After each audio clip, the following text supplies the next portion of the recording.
les actions de la police sur le terrain. Et ces actions sont notables.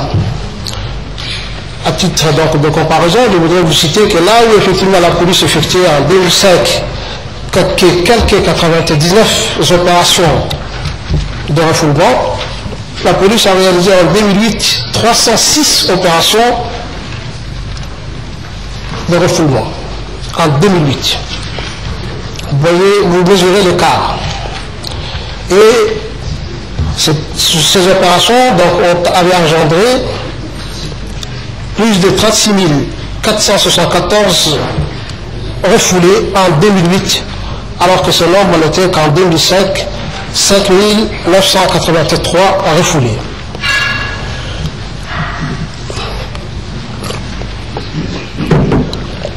Ces actions de la police ont permis donc d'éliminer le racolage dans les grands artères de notre capitale et a engendré également un net recul de la prostitution d'une manière générale, ou bien l'exploitation des enfants ou des personnes vulnérables. Autre élément aussi important réalisé par la police, c'est la question de la sécurité de nos documents de voyage. Comme vous savez très bien, nos documents de voyage, comme notre carte d'identité, sont des documents prisés dans la région. Et il fallait donc apporter la sécurité nécessaire pour que cela ne fasse pas l'objet de trafic. Le chef de l'État donc a fourni les moyens nécessaires à la police pour financer un projet de numérisation des données sur le passeport, y compris la photo, qui sont imprimées directement sur le passeport. Et donc, ce qui a permis à la République de Djibouti de rentrer dans ce club des pays où les documents sont sécurisés.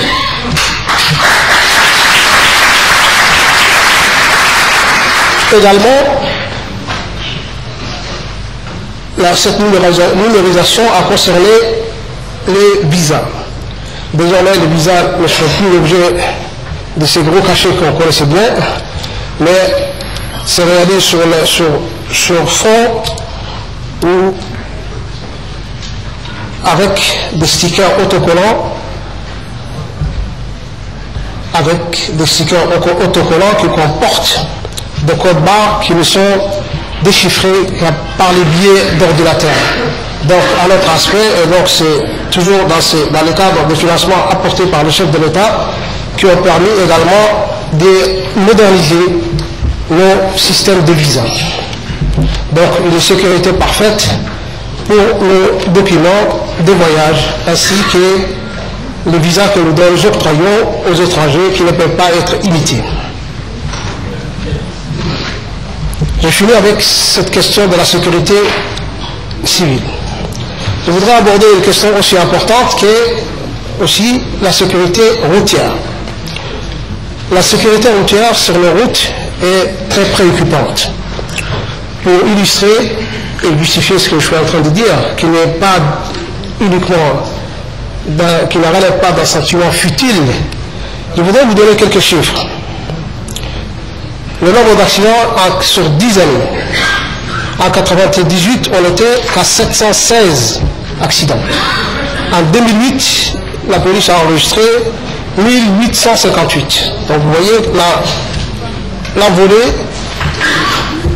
comme l'envolée est très importante du nombre d'accidents. Avec un pic très important en 2007 où le chiffre a atteint 1993. Donc par rapport au dernier chiffre, il y a une petite régression, mais qui n'est pas signifiante, qui n'est pas très importante. Autre chiffre, en 2000, les accidents corporels, c'est-à-dire qui affectent l'intégrité physique des gens, étaient de l'ordre de 876 contre 431 accidents matériels. En 2005, le nombre d'accidents corporels, j'ai choisi l'année 2005 parce que c'est les chiffres aussi importants. C'est là où les accidents corporels étaient le plus importants. Ils ont été fixés à 1285 accidents corporels contre 525 matériels. Un fait important, c'est que ces accidents prennent un nombre très important, plus de 64 personnes affectent l'intégrité physique des gens. tout ce qui est des décès, le nombre est heureusement moins important. En 2003, sur les routes, ont été enregistrés 57 décès. Les chiffres ont baissé en 2006-2007 pour atteindre 36 et 35 décès. Une légère reprise a été notée en 2008 à 46 décès, un nombre assez important. Autre aspect pour vous donner, pour justifier l'action du gouvernement, le montant des sinistres, c'est-à-dire les coûts par rapport aux coûts de ces accidents, qui étaient évalués à plus d'1,3 milliard en 2000, atteignent aujourd'hui 2,3 milliards en 2007. Ce qui est très très important. Ces accidents représentent un coût important à l'économie du pays. Le rythme, pour vous expliquer également, le rythme de croissance du parc automobile a augmenté. Là où il était à peu près à 700 en 2000, on enregistre 2200 véhicules par an aujourd'hui. Le gouvernement donc a entrepris un certain nombre d'actions. D'abord, agir en amont et renforcer donc la qualité, agir sur la qualité des chauffeurs et de ce fait agir au niveau des permis de conduite. Le président de la République a autorisé à ce que l'équipe des examinateurs soit entièrement remplacée. C'est une chose faite, l'équipe a été totalement remplacée, 3 autres personnes ont été recrutées à la place et au lieu de ceux qui officiaient auparavant dans ce service. La direction a été renforcée en moyens également. Une deuxième direction, c'est la réforme du code de la route. Celui-ci a été revu. Un projet a été adopté en Conseil des ministres qui reprime davantage les actions de chauffard et qui également prévoit un contrôle permanent pour les véhicules vieux de plus de 5 ans, donc de contrôle annuel, pour éviter que cela ne soit pas une habitude dans ce pays. Et enfin, dans une troisième direction, sur la base d'un programme public, du partenariat public et privé, mon département a signé une convention avec une société qui lui apporterait les moyens pour assurer l'informatisation des services des mines, tant au niveau des permis qu'au niveau des cartes grises.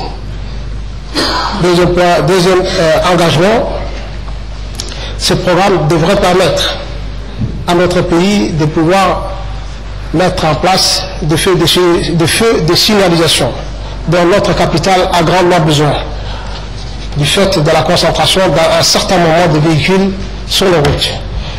Et enfin,